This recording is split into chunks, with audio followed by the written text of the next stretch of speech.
শ্রী শ্রী ঠাকুর বলেছেন, ভাগ্যবশত ফলাফল ভালো মন্দ ব্যবস্থা যা থাকে ইহাই ঋণবদ্ধ। এই সকলের গঞ্জনা যথাশক্তি সহ্য করিবে। যাহার যে প্রাপ্ত অংশ আছে তাহারা যে যেভাবে আদায় করিতে পারে সেই আদায়ের চেষ্টা করে। ইহাদিগকে ফাঁকি দিয়া বনে গিয়া কি ফল হইবে, কিংবা দেহ ছাড়িলেই বা কি হইবে? এদের ঋণ তো শোধ হইবেই না, দফে দফে চিরজন্মই ভোগ করিতে হইবে।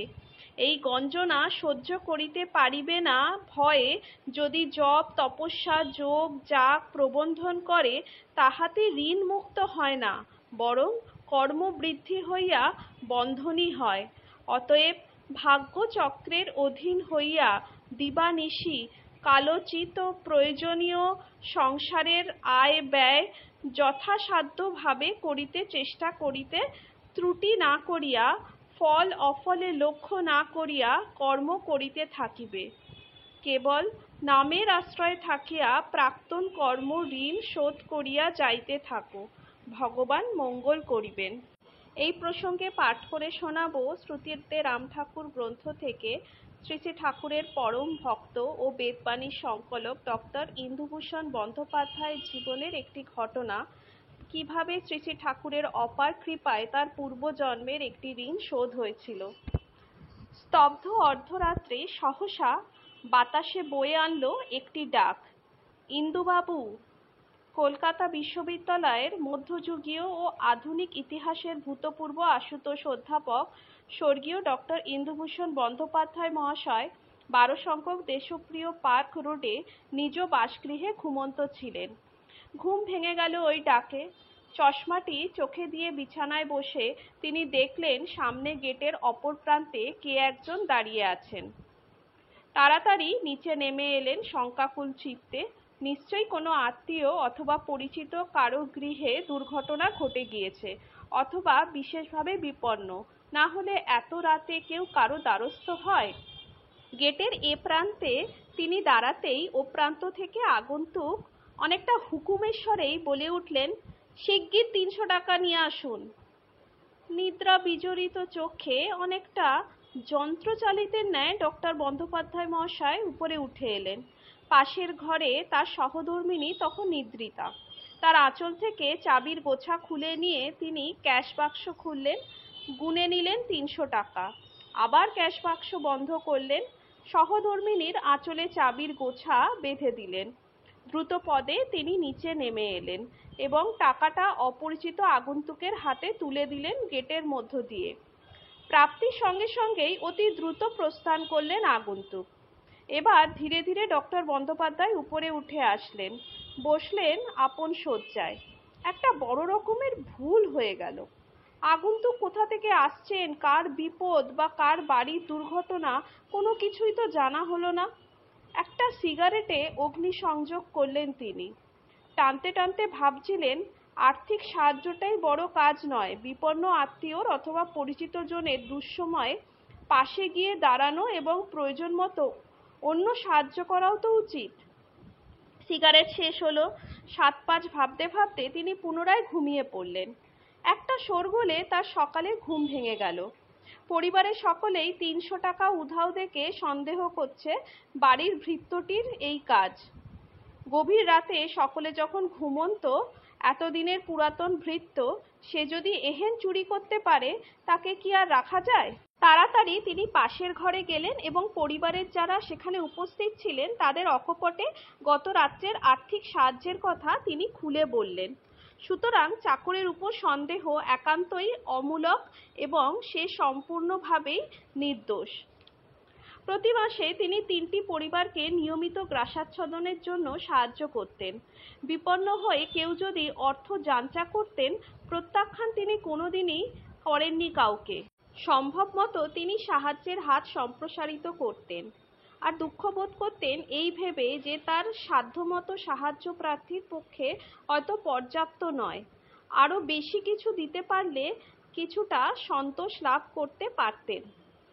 কিন্তু আজ সকালে তার মনের ক্ষোভ অন্য ধরনের।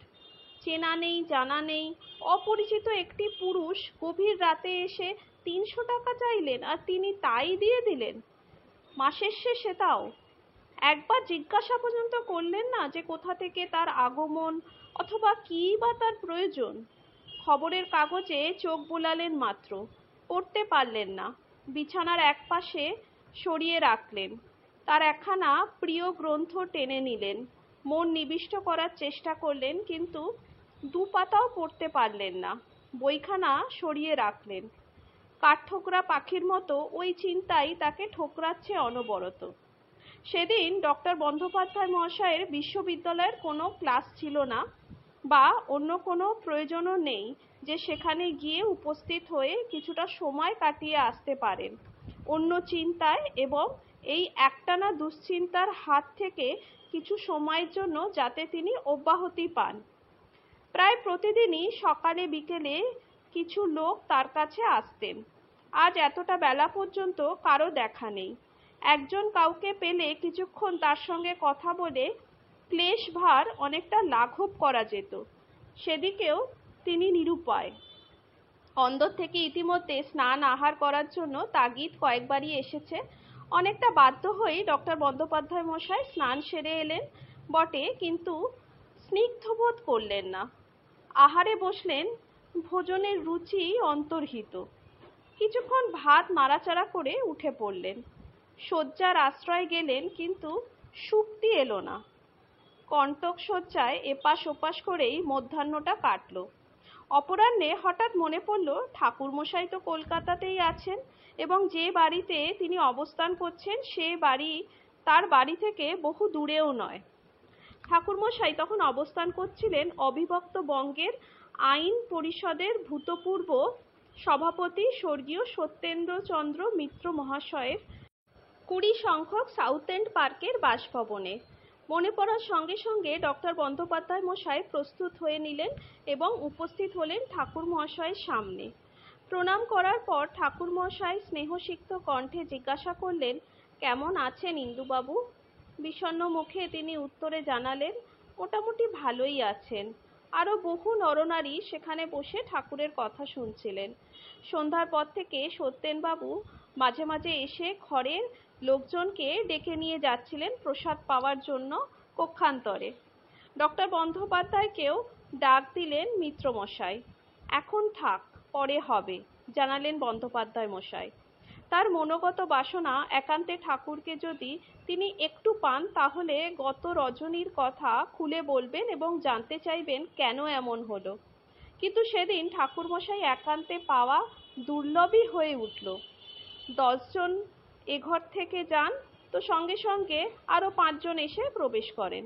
তবুও ধৈর্য ধরে ডক্টর বন্দ্যোপাধ্যায় বসে আছেন যদি একটু সুযোগ হয়। ইতিমধ্যে সত্যেনবাবু আরও 2-1বার ডেকে গিয়েছেন, কিন্তু সম্মত হতে পারেননি ডক্টর বন্দ্যোপাধ্যায়। তার একই উত্তর, এখন না, পরে। সহসা ঠাকুরমশাই বলে উঠলেন, সেই বিকাল থেইকা দেখতে আছি আপনি বেজার মুখে এক কোণে বইসা আছেন। 3 জন্মের আগের মহাজন কাইল রাত্রে আইসা 300 টাকা নিয়া গেল। আপনি একটা ঋণ মুক্ত হইলেন। কই আনন্দ করবেন না আপনি বেজার মুখেই বইসা থাকবেন? যান, আনন্দ কইরা সকলের সঙ্গে প্রসাদ পান গিয়া। সানন্দে ডক্টর বন্দ্যোপাধ্যায় মশাই অন্য আর 5 জনের সঙ্গে প্রসাদ পেতে চললেন। রুক্ষ দিনের দুঃখ দূর হয়ে গেল ইন্দুবাবুর মনের সর্বকোণ থেকে। যেন তপন তাপে দগ্ধ সাগরের বেলাভূমি শ্রাবণধারা বর্ষণে সুশীতল হলো। জয়রাম, জয় গোবিন্দ। ভিডিওটি কেমন লাগলো আপনাদের অবশ্যই জানাবেন কমেন্ট বক্সে। ভালো লাগে যদি একটা লাইক ও সাবস্ক্রাইব অবশ্যই করবেন। ধন্যবাদ। শ্রী শ্রী ঠাকুরের কৃপা আপনাদের সকলের ওপর বর্ষিত হোক।